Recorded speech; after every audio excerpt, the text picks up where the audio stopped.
네, 지난 5월 북한의 해킹 조직이 국민의힘 태영호 의원 비서관을 사칭해 국내 외교 안보 전문가들에게 피싱 메일을 발송한 것으로 나타났습니다. 이른바 김숙희로 불리는 이 조직은 중소 쇼핑몰 사업자 등을 협박해 비트코인도 뜯어낸 것으로 밝혀졌는데요. 사건을 수사한 경찰청 사이버테러 수사대 이병길 수사팀장 모시고 이야기 나눠보겠습니다. 어서 오십시오.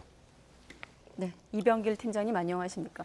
뉴스 제목만 보시고 김숙희란 해커가 잡혔나 싶으시겠지만 김숙희는 조직, 해커 조직의 이름으로 알고 있고 하나씩 팀장님과 알아보겠습니다. 먼저 이 사건을 어떻게 해서 어떤 계기로 수사하게 된 건지부터 소개해 주시죠. 네, 지난 4월 28일 한 언론사 기자를 사칭하면서 피싱 사이트로 유도하는 사칭 메일이 발송됐고요. 네. 그리고 5월 달에는 연이어서 의원실을 사칭하는 메일도 발송됐었습니다.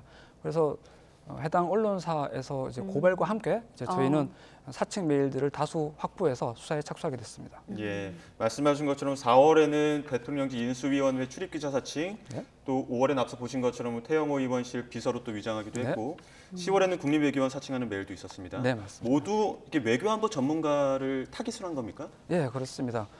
사칭의 대상만 조금씩 다를 뿐이지 예. 공격 대상, 그러니까 사칭 메일을 수신하시는 분들은 외교, 통일, 안보, 국방 분야에 종사하시는 전문가들이었습니다. 예. 네. 아까 지금 화면에 지금 방금 사례비를 기한하여 진행하겠습니다라는 요기를 한번 주목해 보면 이게 바로 그 첨부 파일, 네. 사례비 지급 의뢰서라는 네. 첨부 파일이라고 들었거든요. 그러니까 저걸 누르면 안 됐던 거죠. 네, 맞습니다. 네, 그렇군요. 자, 북한의 피싱 메일 열어봤더니 이렇게 정교하게 만들어진 아까 영상 속에서도 태영호 의원이 본인도 놀랄 만큼 정교했다라고 표현을 했는데 저 정도면 지금 보면 기자입니다, 국립외교원입니다 이렇게 사칭을 하면 사실 잘 모를 것도 같고요. 네. 굉장히 알아채기 힘들 정도로 이를테면 감쪽 같은 거 아닙니까? 네, 사칭 메일은 크게 두 가지가 있었는데요. 네. 악성 코드가 첨부된 형태가 있었고, 그다음에 피싱 사이트로 유도하는 형태가 있었습니다. 근데 악성 코드 같은 경우에는 그분들이 그 전문 분야에 계신 분들이 관심 있어 할 만한 분야의 문서로 네. 위장된 악성 프로그램입니다.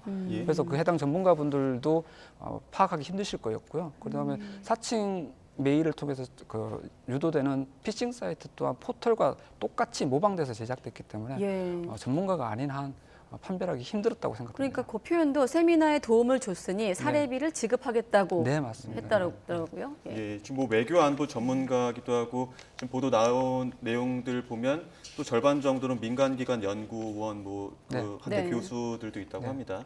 주로 어떤 정보를 좀 빼냈을 거로 추정이 되십니까? 이 49분의 피해자분들의 상용 메일, 그러니까 포털 메일 계정이 유출됐고요. 예. 그분들 계정에 저장돼 있었던 송수신한 이메일, 그리고 이메일 내에 첨부돼 있었던 파일들, 그리고 예. 그분들이 연락을 주고받는 주소록 등이 유출됐습니다.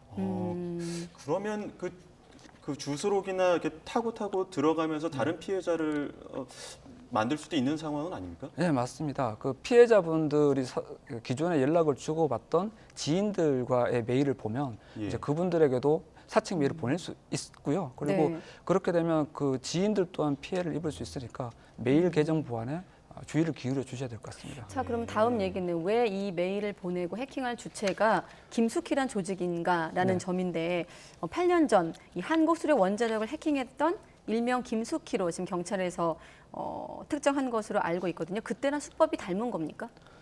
누군가를 사칭해서 해킹 메일을 보낸다는 기본적인 수법은 동일합니다. 네. 하지만 이제 수사기관의 추적을 회피하는 기술적인 방법은 점점 진화하고 있고요. 하지만 저희가 수사를 해서 예전 기존의 사건에서 피의자가 그러니까 해킹 조직이 사용했었던 공격 근원지 IP 주소가 동일하다든지 네. 또 그들이 사용했었던 이메일 계정이 동일하다든지 이런 특징을 확인할 수 있었습니다. 그리고 경유지 서버에서 네. 북한 어휘인 백신의 어휘인 왁진 같은 북한 단어를 사용해서 왁진. 네. 네. 사용해서 인터넷을 검색하기도 했었습니다. 그렇군요. 이런 것들을 저희가 수집해서 북한말의 근거를 확보했습니다. 혼선을 주기 위해서 이렇게 여러 개 이렇게 서버를 이용하기도 했다고 들었고 경유지 IP 이런 전문 용어긴 합니다만은 공격의 근원이 IP나 경유지 수법이 유사했다 이렇게 알고 있는데 그때도 그렇고 이런 북한 해커를 포착하는데 가장 어려운 거 추적하는데 어려운 점이 어떤 겁니까? 일단은 국내뿐만 아니라 예. 26개국의 326대의 경유지 서버를 통해서 범행을 했습니다. 그러니까 꼭 국내만 아니라 해외에도 여러 군데 서버가 있고 네. 그걸 추적하기 위해서는 국제공조 수사가 많이 필요합니다. 이런 분들이 이런 점들이 이제 수사가 조금 장기화되는 면이 있습니다. 예. 아, 그렇군요. 과거에 한솔 직원한테 이메일 보낸 건 허위 입력창이라고 해서 거의 비밀번호를 쓰는 그런 입력창을 보낸다고도 하더라고요. 예, 여러 가지 수법이 있습니다. 예. 주로 노리는 것은 그들의 피해자분들의 아이디와 패스워드이기 때문에요. 예. 악성 코드를 이용해서 키보드 로깅을 가지고 훔쳐서 아이디 패스워드 수집할 수도 있고 예. 또 모방 사이트, 피싱 사이트를 통해서 아이디 패스워드 수집할 수도 있고 예. 여러 가지 방법을 동원하고 있습니다. 어떻게 정보를 탈취했는지 그 수법을 좀 저희가 알아야 네. 예. 또 어떻게 막을 텐데 일단 또 한 가지가 악성 프로그램의 일종인 랜섬웨어 네. 이걸 활용한 것으로 기사를 통해서 확인을 했거든요. 참 랜섬웨어로 어떻게 좀 범행을 저질렀는지 좀 추가적으로 설명해 주시죠. 네, 랜섬웨어는 랜섬이 이제 몸값에 해당되는 네. 거고 웨어는 이제 소프트웨어입니다. 합성인데요. 그 컴퓨터 안에 있는 디지털 정보를 악성 프로그램이 암호화하고 그리고 금전을 요구하는 범죄입니다. 그런데 이번 같은 경우는 그 북한 해커들이 국내에 있었던 경유지 87대가 있는데요. 그 네. 87대 경유지 장악한 다음에 그 서버에 악성 프로그램인 랜섬웨어를 설치하고 금전을 요구하기도 했습니다. 이게 한국 기업을 상대로 한 건데 네. 북한 해킹 조직이 한국 기업을 상대로 이렇게 랜섬웨어 유포한 건 이번이 처음이라고 예, 하더라고요. 국내에서 확인된 북한 해킹 조직의 랜섬웨어 범죄는 처음이었습니다. 예. 그것도 그 랜섬웨어를 유포한 다음에는 그 비트코인 지불을 요청했다 네. 뭐 이렇게 나오고 네. 있는데 어떤 정황입니까? 피해 업체가 13개 업체고 서버가 19대인데요. 대부분의 업체가 그 금전 요구에 응하지 않았습니다. 그런데 그 복구가 긴급했었던 두 군데 업체에서는 각각 130만 원에 해당되는 가상 자산을 보내서 금전적인 피해도 입었습니다. 네, 예. 그렇게 마비를 시키고 나서 정상화 대가로 비트코인을 요구한 건 처음이라고 들었거든요. 요구한 건 처음이죠. 요구. 예. 비트코인 요구한 건 네네. 처음이다. 국내에서는 처음입니다. 국내에선 예. 처음이다. 자, 그러면 비트코인을 송금받고 실제 사이트를 정상화는 해줬습니까? 그 과정을 한번 확인해 보면요. 일단 정상화가 되느냐 안 되느냐가 중요한 건 아닌 것 같고요. 이런 그 비용을 지불한다고 해서 복구가 된다는 사실 보장이 없습니다. 예. 범죄 조직이기 때문에. 예. 그리고 복구 비용을 지불하게 되면 이런 범죄는 더 성행하기 마련입니다. 그런 부분보다는 서버를 운영하시는 분들이 주기적인 백업을 통해서 이런 사고가 발생했을 때 빨리 복원할 수 있도록 조치하는 게 더 중요하다고 생각됩니다. 예. 이렇게 코인을 지불하는 것 자체에 대한 어떤 합법 불법의 여부는 없는 겁니까? 피해자에게는 당연히 불법이라고 보기는 힘들고요. 금전을 요구했었던 피해자는 당연히 범죄가 되는 거죠. 그러면 이건 어떻습니까? 지금 엑시 인피니티라고 해서 게임 회사 상대로 해킹 그 북한 조직이 해킹을 해서 8,300억 원 상당의 네. 암호화폐 탈취하기도 했고 지난 3월에 있었던 예. 일이죠. 네. 그리고 뭐 국정원 발표에 따르면 11월 기준으로 하루 해킹 공격 118만 건인데 그중에 북한 수용이 절반 이상이다. 이런 이야기들도 있습니다.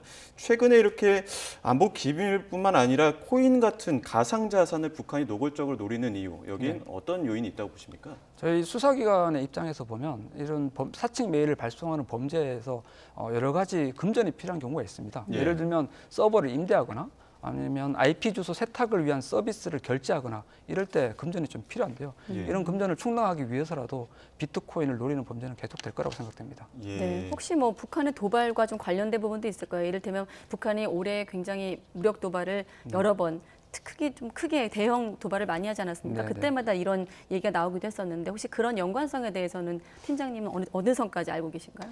저희는 수사기관이기 때문에요. 그렇죠?